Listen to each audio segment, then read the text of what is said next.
মাছের নিয়েছি, নুন হলুদ মাখিয়ে নিয়েছি, গরম করতে দিয়েছি। তেল গরম হয়ে এসেছে, এবারে মাছগুলো ছেড়ে দিচ্ছি।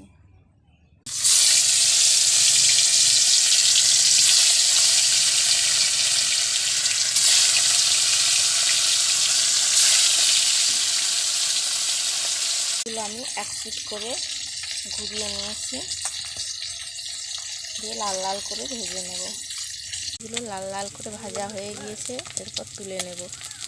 হলুদ দিয়ে সেদ্ধ করে নিয়েছি আলু। এরপর ওই মাছ ভাজার তেলেতে ভেন্ডিগুলো কেটে রেখেছি, সেগুলো ভেজে নেব।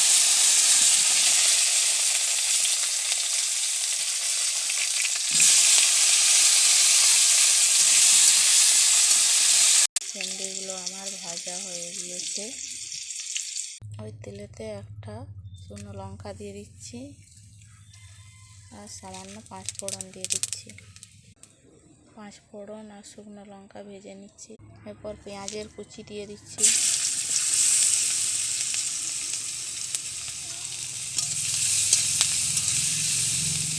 এরপর আদা বাটা দিয়ে দিচ্ছি। এরপরে রসুন বাটা দিয়ে দিচ্ছি।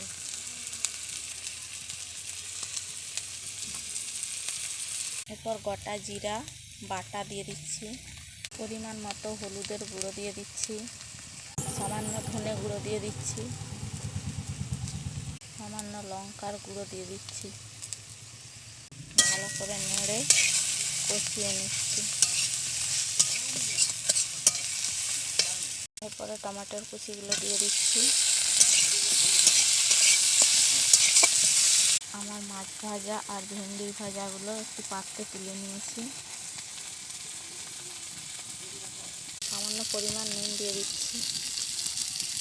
এরপরে জল দিয়ে কষিয়ে দিচ্ছি। ভালো করে কষিয়ে নিচ্ছি। আমার মশলাটা কষানো হয়ে গিয়েছে, দেখো এবারে তেল ছেড়ে দিয়েছে। এরপর সিদ্ধ করে রাখা আলুগুলো দিয়ে এরপরে সিদ্ধ করে রাখা আলুগুলো দিয়ে দিচ্ছি, দিয়ে ভালো করে নেড়ে নিচ্ছি। আলুটা ভালো করে কষিয়ে নিচ্ছি। আমার ঝোলটা হয়ে এসেছে,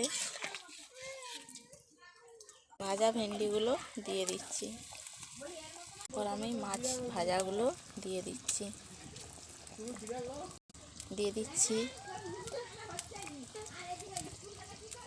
সামান্য পরিমাণ গরম মশলা ছড়িয়ে দিচ্ছি। ভেন্ডি আলু দিয়ে মাছের ঝোলটা হয়ে